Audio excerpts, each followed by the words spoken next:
Top three heading down, second, third and fourth, all heading down to the newly named Le Mans chicane knee bus stop.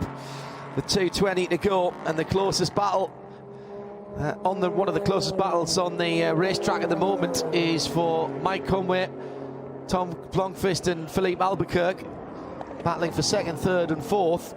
Albuquerque just coming under us now and crossing the line. Here comes the pink Acura on the red and white number 31 round the outside to turn one. We've seen this time and time again. Sometimes it works, sometimes it doesn't. They're going to try and tough it out. Had to be a bit of give and take there. That was pretty harsh stuff for Tom Blomqvist, and he had to give best to Mike Conway. He wasn't giving up that position easily. That is allowing Philippe Albuquerque just to get away. There's 17.5 seconds between Albuquerque and the leader, Richard Westbrook. Then just 1.3, 1.8 seconds between the other two. So 3 cars in under 2 seconds at the moment, battling for steps on the podium. Only 2 teams at the moment can get that. The leader is away with 2:19. It sounds ridiculous saying 17 seconds, but in the context, Jeremy, of what we've seen in this DPI field, you said in our countdown, Michelin countdown to green, and the Porsche keys to race, any one of the 7 DPIs could win. They've all led genuinely on pace, not just on pit stop rotation. Now, some have fallen by the wayside, absolutely, but we've got 4 cars, and quite obviously, there's only 3 spots on the podium here. It's time to go.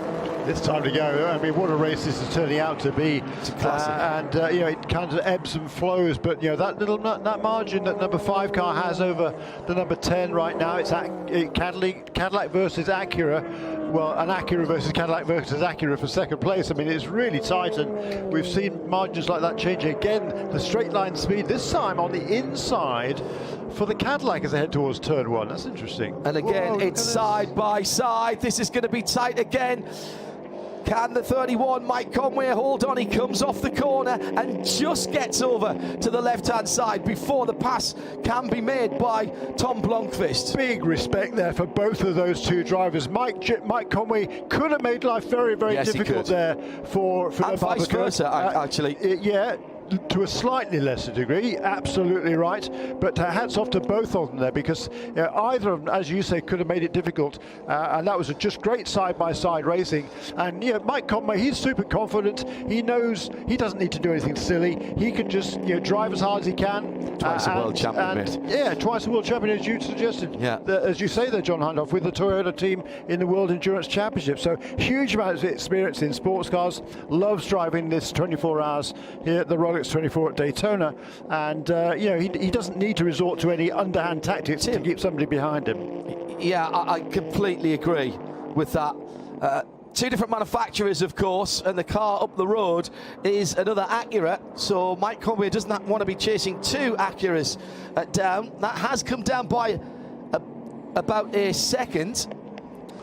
Yeah, for quite a while it was after the most recent round of pit stops, it was about 18 seconds. It's down to 16 now between first and second, but really that's just ebbing and flowing in traffic. Plus on that last lap with that battle between Mike Conway and Tom Blomqvist, that's allowed Albuquerque just to pull away a little bit and focus forward just a bit.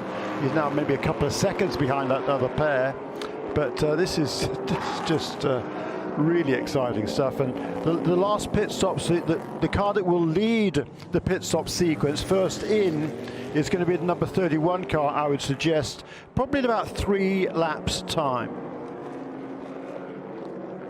So the good thing about endurance racing is it breaks down cultural, religious, national barriers.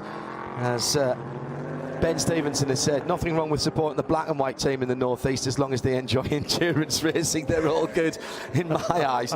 Can't disagree with that. Really can't. Is it me, says Steve Tabman, or is the wing element on the Acura noticeably flatter with a less of an angle of attack in comparison to the Cadillac? Could be. They are certainly quicker in a straight line, Steve, at IMSA Radio. If you want to get in touch with us in the Hagerty Global Broadcast booth. Still to come after the race, the checkered flag, end of the competition, start of the conversation. Hashtag Michelin PRT for the matters arising in what has been, even thus far, a fascinating race with still 2.25 hours to go. We won't leave you hanging at the end of this one. Plenty of interviews.